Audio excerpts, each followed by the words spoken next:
Assalamualaikum warahmatullahi wabarakatuh. Tapi pun, selamat siang kawan-kawan semuanya. Apa kabar semuanya? Perkenalkan, nama saya Dimas Setiawan, Prodi Pendidikan Sejarah NPM 202-20021. Di sini saya akan memaparkan prosesi atau perkembangan kurikulum di Indonesia, mata kuliah, kurikulum dan buku teks yang diampu oleh Bapak Bahtiar Afwan, MPD, dan Bapak Bobi Dayat. Nanti di depan atau kedepannya saya akan menjelaskan step by step atau penjelasan masing-masing kurikulum.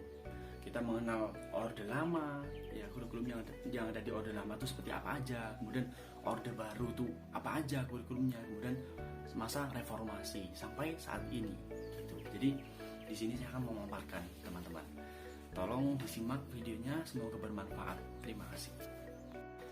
Baik teman-teman, kita awali dari masa Orde Lama 1945 sampai 1965. Ada apa sih kurikulum di dalamnya? Apa saja? Yang pertama, kurikulum 1947. Kurikulum ini dinamakan kurikulum rencana pelajar 1947. Pada masa kemerdekaan muncul kurikulum yang dinamakan kurikulum 1947. Istilah yang digunakan dalam bahasa Belanda yaitu Leerplan atau rencana pelajar, rencana sebuah pelajar. Dan istilah kurikulum pada saat itu tidak awam, tidak umum dikenal pada masyarakat luas. Sifatnya karena politisi. Mengapa karena politisi? Karena dari awalnya berkiblat pendidikan Belanda yang dirubah untuk kepentingan nasional. Pelaksanaan kurikulum 1947 tidak menekankan pada aspek kognitif, namun hanya mengutamakan pendidikan karakter seperti cinta tanah air, jiwa nasionalisme. Dan kemudian ciri-ciri kurikulum 1947 ini, yang pertama, sifat kurikulum mata pelajarannya yang terpisah, dan kemudian dalam jenjang pendidikan memiliki jumlah mata pelajaran yang berbeda. Kemudian selanjutnya kurikulum 1952 yang dinamakan rencana pelajar terurai 1952. Pada tahun 1952 dilakukan perbaikan pada kurikulum di Indonesia yang kemudian dikenal dengan kurikulum 1952. Kurikulum ini lebih merinci, lebih spesifik setiap mata pelajarannya yang kemudian diberi nama rencana pelajar terurai 1952, ya terurai, terperinci, dan belum menggunakan istilah kurikulum. Kerangka kurikulum 1952 relatif sama dengan kurikulum 1947 dalam konteks rencana pelajar terurai 1952. Mata pelajaran dikelompokkan dalam 5 kelompok bidang studi. Yang pertama, moral, kecerdasan, emosionalistik, artistik, yang kemudian keterampilan, yang terakhir jasmani. Itu. Yang selanjutnya yaitu kurikulum 1964 yang dinamakan rencana pendidikan 1964. Kurikulum ini di Indonesia pada tahun 1964 mengalami penyempurnaan kembali. Konsep pembelajaran aktif, kreatif, dan produktif menjadi isu-isu yang dikembangkan pada kurikulum ini. Konsep tersebut mewajibkan setiap sekolah membimbing anak agar mampu memikirkan sendiri masalah-masalah yang ada pada masing-masing individunya. Gitu. Kita belajar untuk memecahkan masalah. Kemudian cara belajar yang digunakan kurikulum 1964 adalah sebuah metode, yaitu gotong royong terpimpin. Gotong royong terpimpin. Selain itu, kelebihan kurikulum ini itu telah membuat sebuah hari yang dinamakan Hari Krida yang ditetapkan pada hari Sabtu oleh pemerintah. Hari Krida artinya pada hari tersebut peserta didik diberikan kebebasan untuk berlatih berbagai kegiatan atau mengekspresikan minat dan bakatnya mereka untuk ditampilkan. Kemudian kita berlanjut ke Orde Baru. Tadi kan Orde Lama ada 3 kurikulum, kemudian Orde Baru 1966 sampai 1998. Pertama, kurikulum 1968. Sifat politis melekat erat pada awal munculnya kurikulum ini, pengganti kurikulum 1964 yang dicitrakan sebagai hasil dari pemerintahan Orde Lama. Jika dilihat dari aspek tujuannya, upaya untuk meningkatkan rasa cinta tanah air, kemudian kuat dan sehat jasmani, mempertinggi kecerdasan, keterampilan, moral, budi pekerti, dan keyakinan beragama lebih ditekankan pada kurikulum 1968 ini.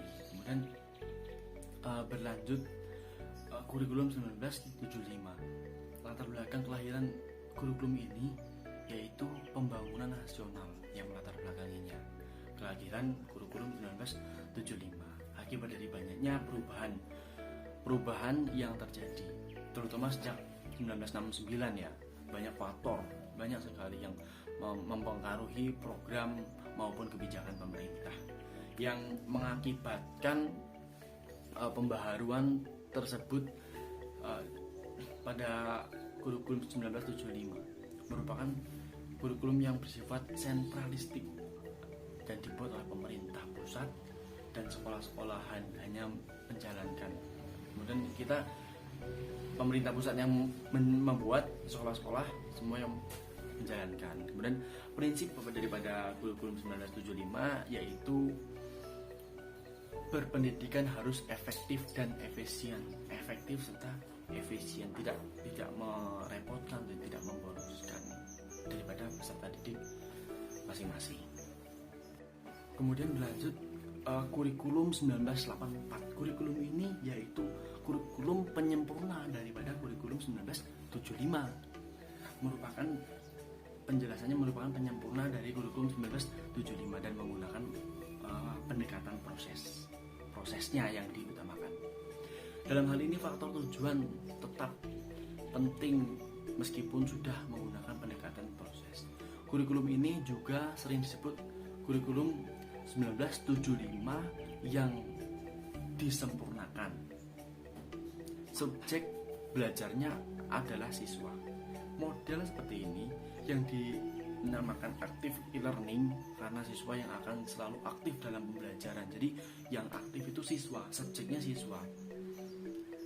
Guru menjadi fasilitator gitu. Kemudian dari mengamati sesuatu, mengelompokkan, mendiskusikan, memecahkan masalah sehingga melaporkan, itu siswa yang menjalankan.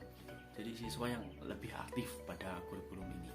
Kemudian kita berlanjut ke kurikulum 1994, separat subjek kurikulum. Kemudian tujuan dari proses kurikulum yang berhasil dipadukan muatan nasional dan muatan lokal sangat banyak porsinya. Materi muatan lokal disesuaikan dengan kebutuhan daerah masing-masing. Misalnya bahasa daerah, kesenian, ya kan. Kemudian keterampilan daerah dan lain-lain. Makanya dulu itu masuknya pelajaran bahasa Lampung itu dari kurikulum ini. Kemudian kita beralih tadi kurikulum masa Orde Lama, Orde Baru, sekarang masa reformasi 1999 sampai sekarang. Kurikulum 2004, kurikulum berbasis kompetensi KBK.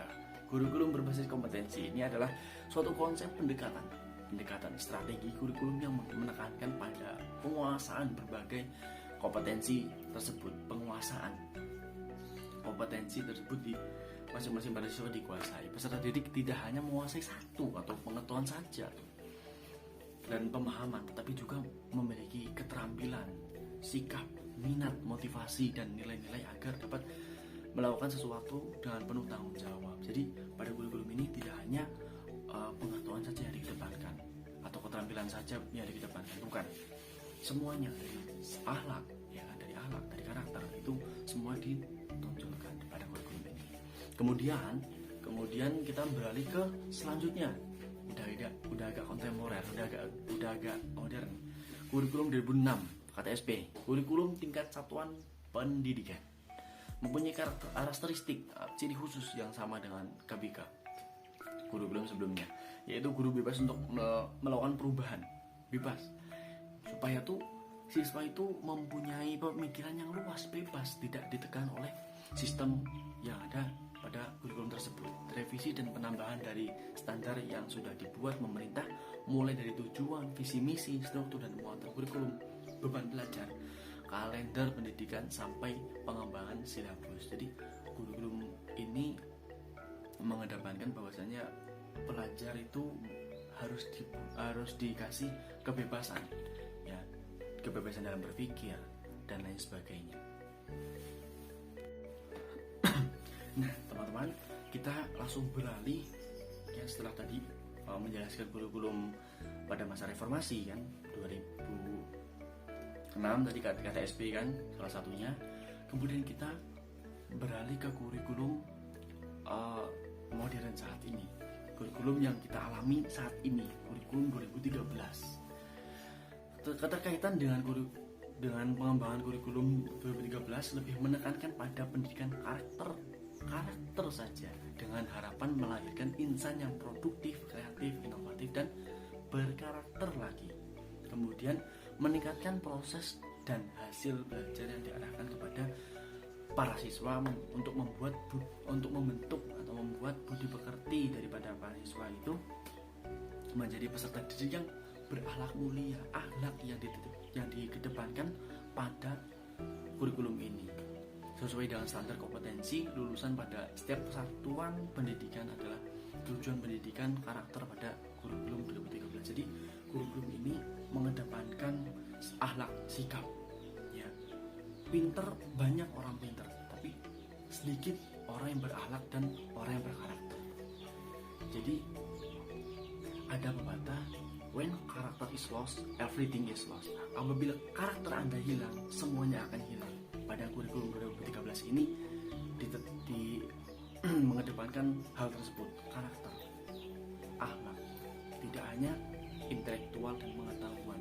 Jadi apabila hanya pintar, orang banyak pintar, tapi orang yang berakhlak itu sangat sedikit. Itu banyak orang pintar, tapi minteri, banyak orang berdasi. Itu orang-orang yang berdasi itu pintar, tapi mengapa Indonesia banyak yang koruptor? Itu salah satunya. Terima kasih.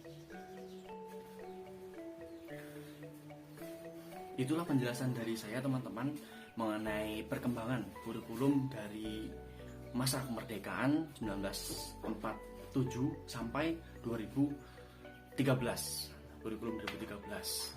Apabila ada kesalahan, saya haturkan mohon maaf sebesar-besarnya. Terima kasih yang telah menonton video saya. Saya akhiri. Assalamualaikum warahmatullahi wabarakatuh. Selamat siang.